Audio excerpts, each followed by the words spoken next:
அடுத்து. அதுக்கப்புறமா team Saudi நம்ம முன்னாடியே பேசியிருந்தோம். பேசினதான். ஒன் ஆஃப் சூப்பர் டேலண்டட் காத்திலே பயங்கரமா உள்ளன் வெளிய வித்த காமிக்கிற one of best key test player. கிரிக்கெட்ல மட்டும் ரிட்டயர்மென்ட் அனௌன்ஸ் பண்ணியிருக்காரு. ஆக்சுவலி அது இன்டர்நேஷனல் முடிஞ்சிருச்சு அவருக்கு அப்படின்னு தான் நாம சொல்லணும். ஸோ அவ்வளவுதான் டீம் சவுதியோட எராவும் எண்டட். அவ்வளவுதான் முடிஞ்சுச்சு. டீம் ட்ரெண்ட் சவுதி போல்ட்டுமே இங்கிட்டு. ஐயோ! அதுதான் சொல்ல வந்தேன். ட்ரெண்ட் போல்ட் இங்கிட்டு.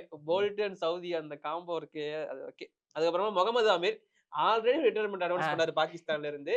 பட் அது நீங்க எங்களுக்கு வேணும் அப்படின்னு சொல்லி பாகிஸ்தான் போய் கூட்டு வந்தாங்க. இப்ப திரும்பவும் அவர வந்து பிரச்சனை வந்து திரும்பவும் அவர அனுப்பிச்சு விட்டாங்க.